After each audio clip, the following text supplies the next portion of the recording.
Okay, so that was Democrats in denial, but I'll tell you who's not a Democrat and who's not in denial. Joining me now, Texas Senator Ted Cruz, author of Justice Corrupted. There's that book right there. Folks, there's your great senator from Texas. Senator Cruz, good to have you back on the show.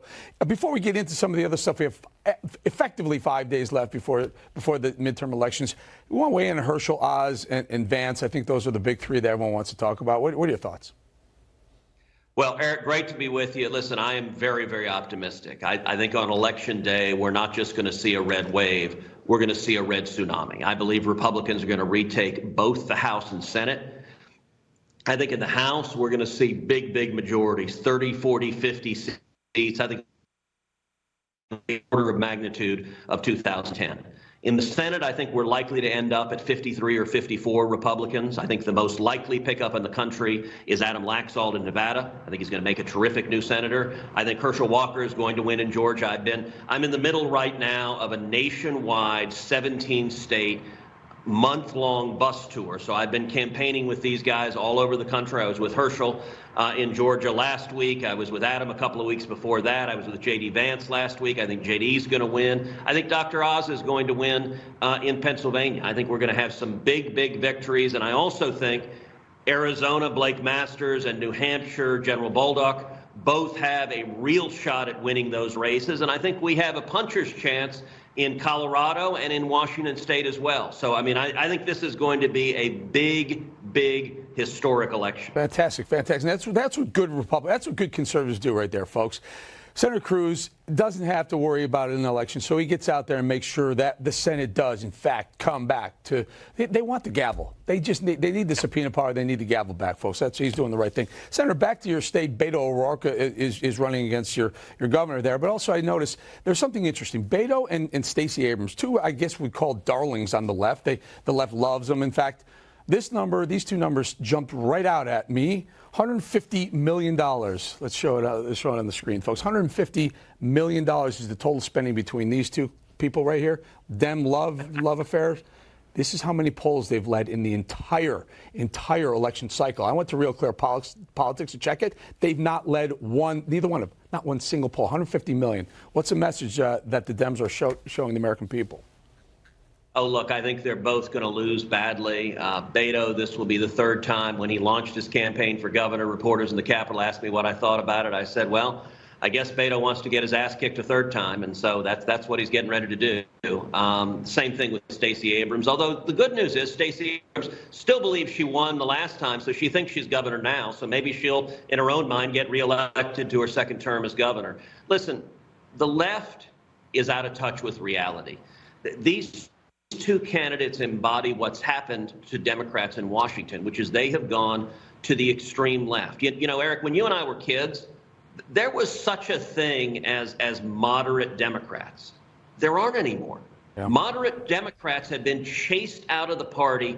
Today's Democrat Party is driven by the extremes. The Washington agenda is driven by Bernie Sanders and Elizabeth Warren and AOC. And it is amazing that Joe Biden has just handed the policy agenda over to them. Now, the good news is it's been such a train wreck, such a disaster. I think the American people have seen what happens when you let radicals and socialists set the agenda, and between inflation, crime, and open borders, I think voters all across the country are ready to change the path we're on and bring the country back in the direction of sanity. Doesn't it blow you away, Senator, that they've done nothing about the border? They've done nothing about energy prices. They've done nothing about inflation. They just hope it goes away, and it doesn't go away. You mentioned the border. Senator, something that our audience may not know, may or may not know, that you and I share a horrible, something terrible, a membership we don't want to be in. We've lost someone to an overdose, and opioids are just running through your border. Quick thought on that before we move on to some other stuff.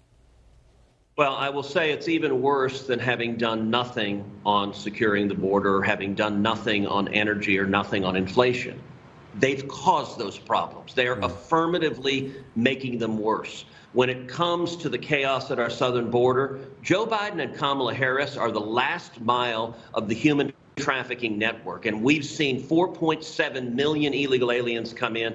Last year, we saw over 100,000 people die of overdoses, mostly from Chinese fentanyl. You and I both have that tragic history in common. My older sister died of an overdose. That is happening all across the country, and it is facilitated by these radical policies. When it comes to energy, the high gas prices you're paying are the result of Joe Biden and the Democrats' war on American energy production. They're affirmatively trying to drive the price up. And with crime, the skyrocketing murder rates, the skyrocketing crime rates are a result of the Democrats' war on the police, attempts to defund and abolish the police, and George Soros DAs releasing violent criminals into our communities. Indeed. So I would be actually happier if they did nothing on these three issues. Doing nothing would be an improvement. Right now, they're affirmatively making all of those issues much, much worse. I think you are speaking volumes to the American people. Hopefully they all get out. We all get out and vote in just 5 days and a couple hours. Senator, you mentioned your bus tour, so we wanted to just talk to you a little bit about that, tone it down a little bit. You have been very proud about some of the beer that you're drinking. I am a beer drinker myself and a vodka drinker, but Tito's vodka from Texas. But the beer, everyone wants to know what beer was it, and how do you unwind on the bus tour? Well, we started the bus tour in Texas. All right, so that's a Coors Light, but we started the bus tour with Shiner Bock. And I will confess, at the end of the night, there may be more than a few beers that are enjoyed after the sun goes down. And look, I'll tell you what I'm energized by. I'm energized by how pissed off people are. Pissed off at what's going wrong. And the reason I'm energized by that is they're ready to turn it around. I see hope. I see optimism. I see a resurgence. And I'll tell you what, I'm more than happy, Eric, to buy you a beer and buy you some good Texas beer when we win on Election Day next week. I'm going to take you up on that. I will absolutely take you up. You know what I'd rather do? I'd rather come to Texas. Senator, there's a place, and we did a bus tour, too, for ages ago. And I remember I was driving from, I think, Houston through Austin, maybe up north, wherever I was. There's these huge convenience stores. I think they started in Texas. Buc-ee's. Buc-ee's. We will go to a Buc-ee's. I will take you up on that at a Buc-ee's somewhere in Texas. How's that sound? The very beginning of the bus tour, we stopped at Buc-ee's, and I went and bought Shiner Bock for the bus. Not for the driver, but for everyone in the back of the bus. And look, it is. I'm encouraged because it's a return to common sense. You know, you mentioned a minute ago the book that I had come out last week. It's called Justice Corrupted: How the Left has Weaponized the Legal System. And this book brings people inside just how radical the Democrats have been. Their war on the police, the George Soros DAs, the Antifa and Black Lives Matter riots. It brings people into the lawlessness. It brings people in to how Barack Obama and now Joe Biden have politicized the Department of Justice and the FBI, the IRS, and the alphabet soup of federal agencies designed to attack their political opponents, and they've weaponized them. And we've seen that, whether it is the FBI raiding Mar-a-Lago, first time in history we've seen a president's home raided by the FBI, or the FBI sending in raids to pro-life activists to their homes at the break of dawn with machine guns drawn and the children of the activists crying in the background. This is an abuse of power.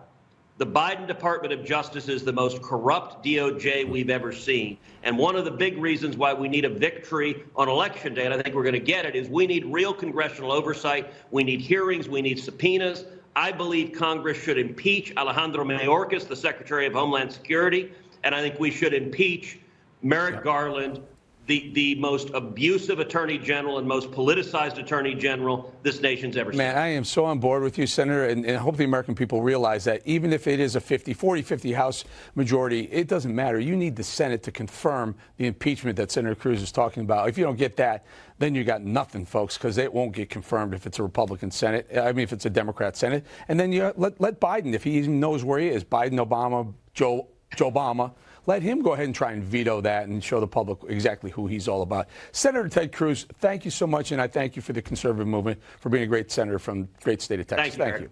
See you again soon. Now I'll take you up on that beer. Excellent. All right. Hey, folks.